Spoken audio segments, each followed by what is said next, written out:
बिस्मिल्लाहिर्रहमानिर्रहीम। अस्सलाम वालेकुम नाज़रीन, आज मैं सोशल मीडिया पे था और मुख्तलिफ चीज़ें देख रहा था, तो मुझे एक बहुत ही खूबसूरत वीडियो मिली मोहतरम तारिक अजीज़ साहब की।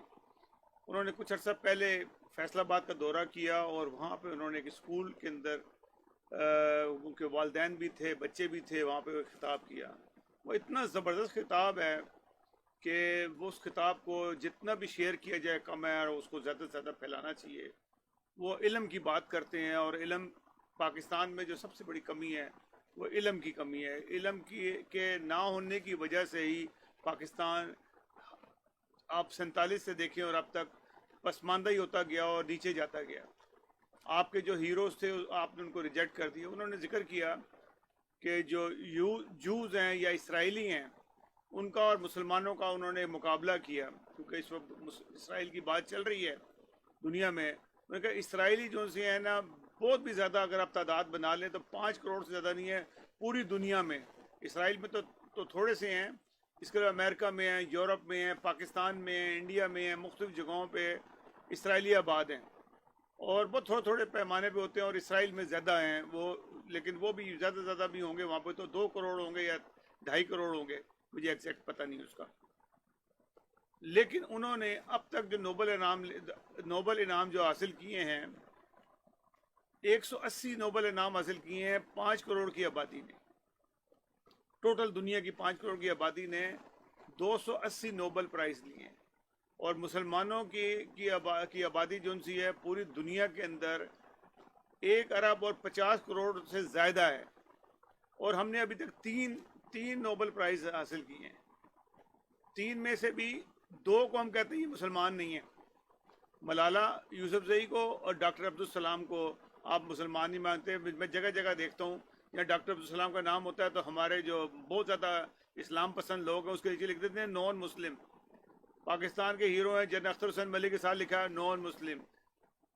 जिन्होंने शहादतें हासिल की उनके आगे भी लिखे होते हैं। ये बदकिस्मती है पाकिस्तान की।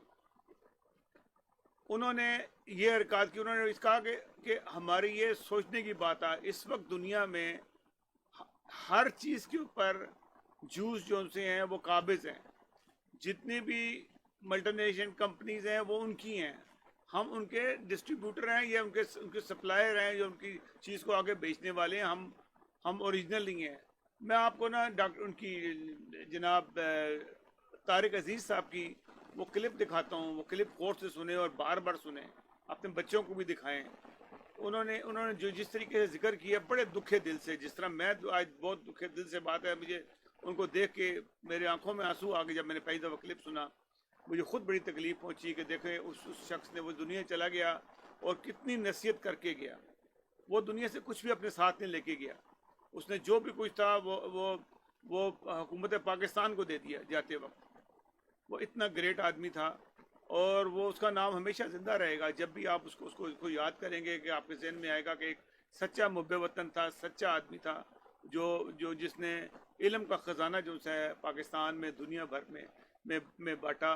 नाजरीन आप ये वीडियो देखिए, वीडियो के बाद हम बात करेंगे कि उन्होंने और किन किन चीज़ों में बात की। इमरानियात के बिल्म ये कहते हैं कि अगर किसी मुल्क को देखना हो कि वो कितना खुशकिस्मत है तो 4 चीजें देखो कि क्या उस मुल्क के पास हैं। पहली बात यह है कि क्या उस मुल्क के पास समंदर है। अल्लाह के फजलो करम से पाकिस्तान के पास 1500 किलोमीटर से ज्यादा समंदर है। यह हमारा गवादर, ये जिवानी, ये बलोचिस्तान, ये कराची, ये बिन कासम, ये सारी बंदरगाहें हमारे पास समंदर है। दूसरी बात पूछते हैं क्या उनके पास रेगिस्तान है। हमारे पास थल है, थर पारकर है, चोलिस्तान है। फिर पूछते हैं क्या उसके पास पहाड़ हैं। दुनिया की 8 खूबसूरत तरीन चोटियों में से 6 चोटियां पाकिस्तान के पास हैं। फिर पूछते हैं क्या उसके पास मैदान है। पाकिस्तान का 40% रकबा मैदानों पर मुहित है। रब्बे जलील ने आपको देते हुए कोई कसर नहीं छोड़ी, लेकिन आपने इसको बर्बाद करने में भी कोई कसर नहीं छोड़ी। اس نے نعمتوں کی انتہا کر دی، لیکن آپ اس نعمت کو سنبھال نہیں سکے۔ آپ نے تعلیم کو پس پشت ڈال دیا۔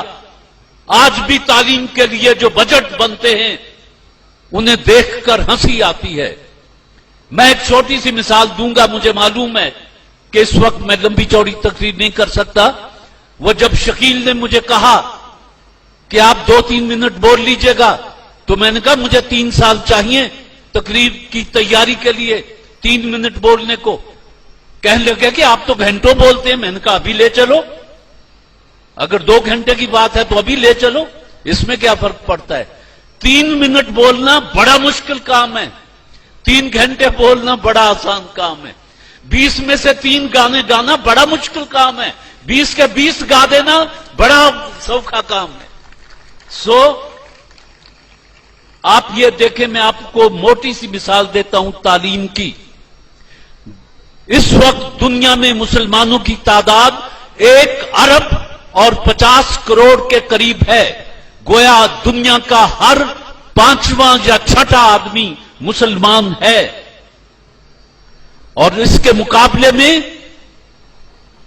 یہودی جو ہیں وہ چند کروڑ ہیں، 2 یا 3 کروڑ ہیں۔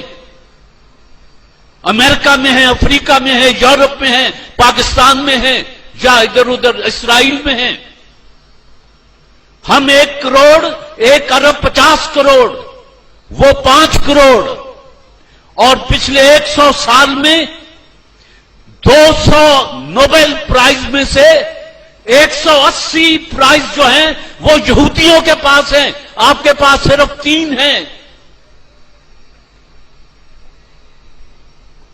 اب اس کے بعد اگر رونے کو جینا چاہے تو آدمی کیا کرے کہ ایک طرف 1 ارب 50 کروڑ وہ 3 نوبل پرائز حاصل کرتے ہیں، ایک طرف بہت ہی مارجن دے دوں 5 کروڑ وہ 180 پرائز حاصل کرتے ہیں۔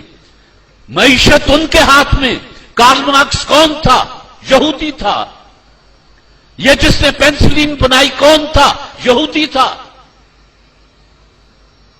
دنیا کی اکنامکس کو اس وقت یہودی کنٹرول کر رہے ہیں۔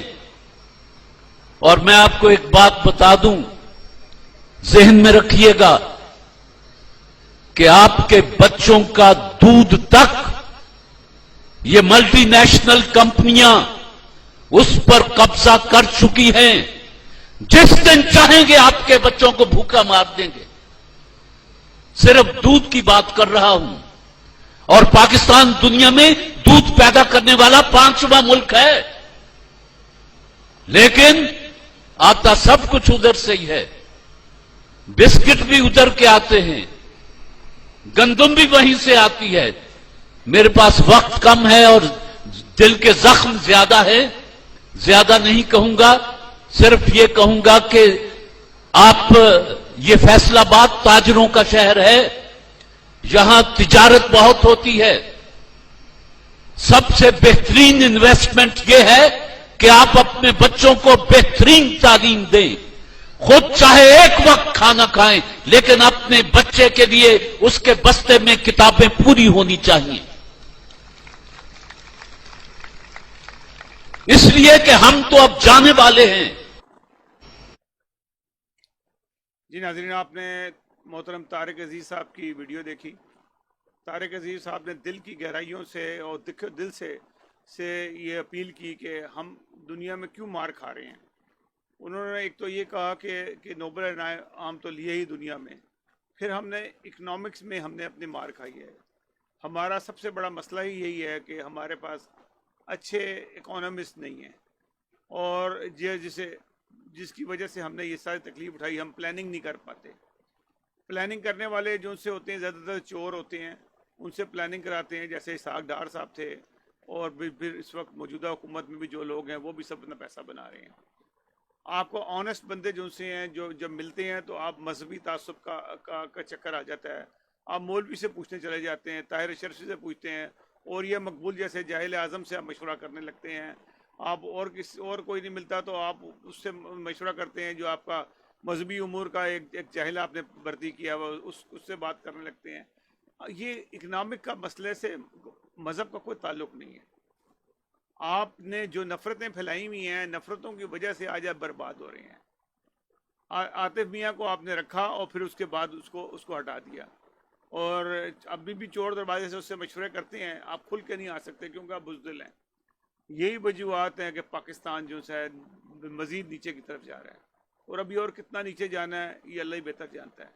تو ابھی بھی آپ سوچیں اور عقل سے کام لیں کہ ہم نے پاکستان کو کس طریقے سے بچانا ہے. ناظرین، اگلے پروگرام تک کے لیے مجھے اجازت دیجیے. اللہ حافظ. ناصر، اگر ہماری یہ ویڈیو پسند آئی آپ کو تو ہمارے چینل کو ضرور سبسکرائب کیجیے گا. اللہ حافظ.